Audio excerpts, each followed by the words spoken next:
Testing 1, 2, 3. That's right, Rattling Junkie hats are in. I'll put a link in the description below of where you can purchase them. I will be, yes, below, like I said. And today I will be going over how to identify a Pope and Young bear. So this hunt that we're going to go over takes place in 2014. I did not get the kill shot on video because I was not quite set up at the time for good video there. So I just was using like an iPhone 4S.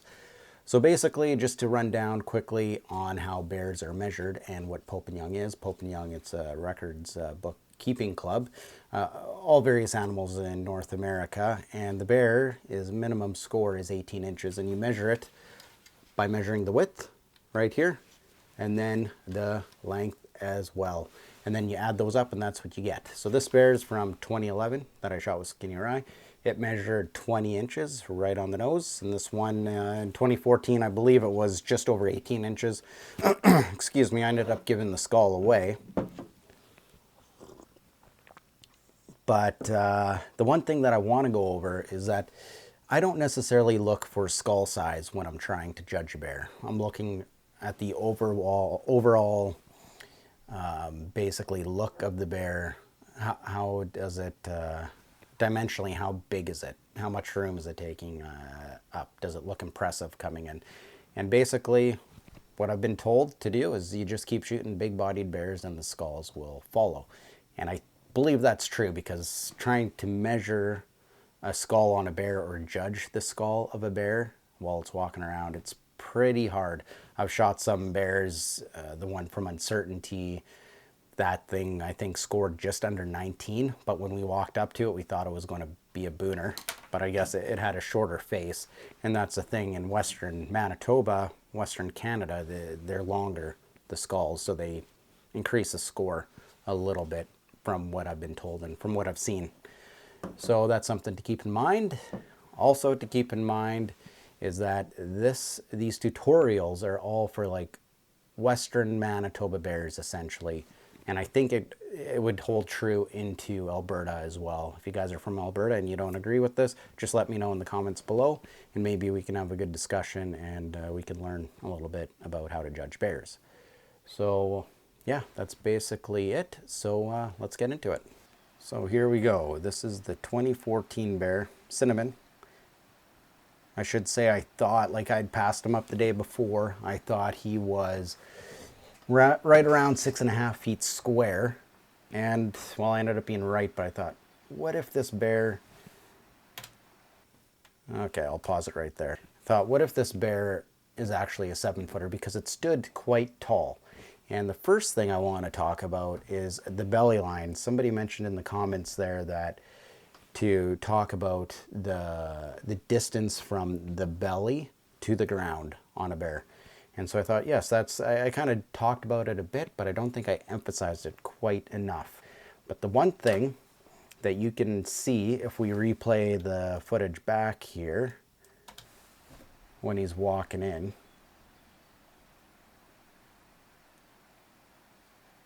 there he is. He looks impressive. He's tall. He sits tall.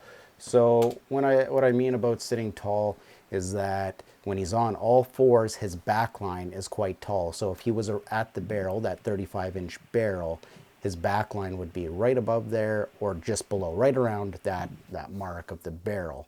So to me, that is an indication of an impressive bear. Once they start getting a bit smaller than that, like shorter, we start calling them gorilla bears, and they just have that pudgy look.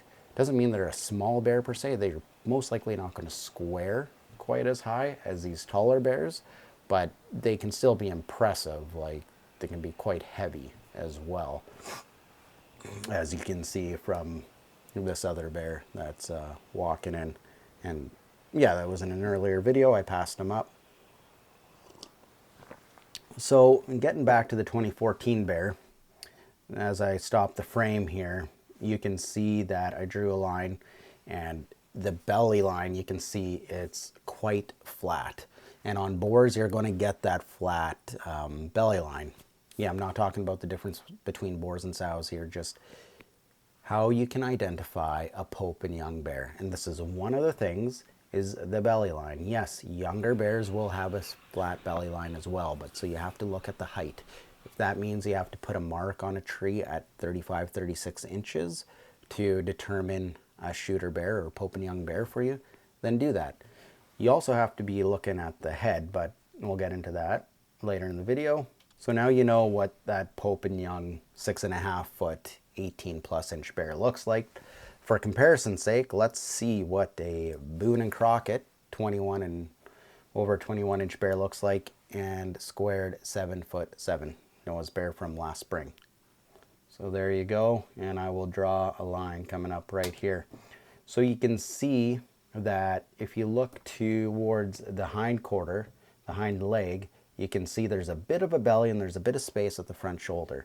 So that's indicating this bear is a bit older. It has a bit of a paunch, not like the younger bear that I ended up shooting in 2014, but it's still relatively flat.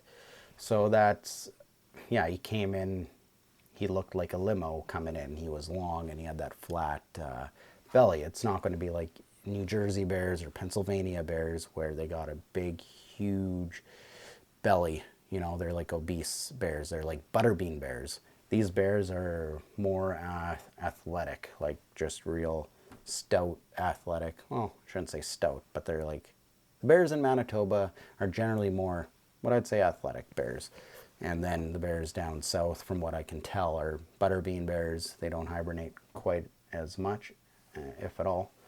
So let's put these bears side by side. As you can see, the belly line is similar. It's flat. Like I said, there's a bit of space at the front of the black bear there by his front leg. There's a bit of space, just indicating he has a bit of a belly, but not much. Just a big framed. That's a 6.5 foot bear versus a 7'7" bear. So noticeable difference, but the characteristics are similar. They sit tall when they come walking in on all fours. They got a flat belly line. Not always. These are general rules for Western Manitoba and beyond. Definitely once they start getting older and bigger, they're going to have more of a gut, just like an old man, like a grandpa. There we go. Let's look at his head. I froze the frame here. And if you can just look at where the placement of the ears are. I know this video is a little bit grainy because it was from the cell phone, but you can just see that there's a little bit of space. They aren't sitting right on top of the head, and they aren't really out on the outside of the head. So that's another characteristic of Western Manitoba bears. They don't necessarily have tiny ears. So that's something that fools some guys.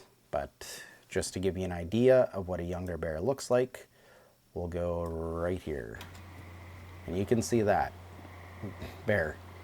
So side by side, you can see the one on the right, the black bear, has really big ears. They sit on top of the head.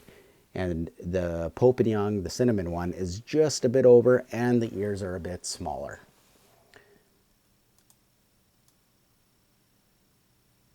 Let's go to Noah's bear from 2019. That one squared 6'9", and the skull went right at 19 inches. So this is well over Pope and Young. But just to give a comparison between the three bears so you know what you're looking at. Relatively flat belly line, but what I want you to notice here is the head and the big ears. This bear has big ears, but they aren't sitting super on top of the head like that little black bear.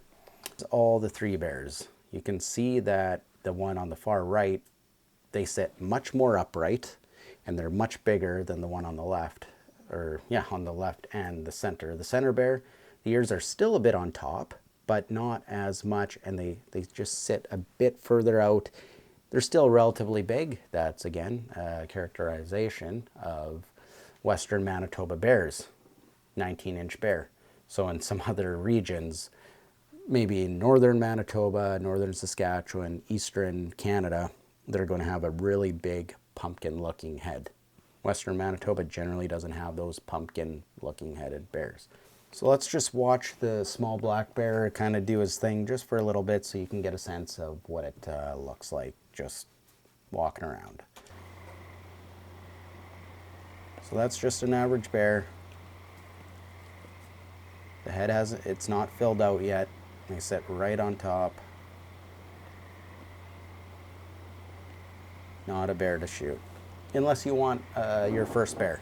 Then, yeah, feel free, I guess, as long as you can determine that it's a boar, which is important. So we'll just look at the cinnamon bear just a little bit longer so you can just get comfortable looking at the bear at the bait site and just the characteristics of how tall it looks. So if you guys like this video, there's more bear behavior videos, how to judge bears on my channel. Other good bear hunting videos if you just want to be entertained and see some big bears shot, or see Donna shoot a couple bears as well. So yeah, that's it. And let me know what you want to see. Honestly, I have so much footage that it's almost endless. I know I want to do the sow, like I was saying, the sow and the jumbo bears, but what else do you want to see? Let me know. See you guys later.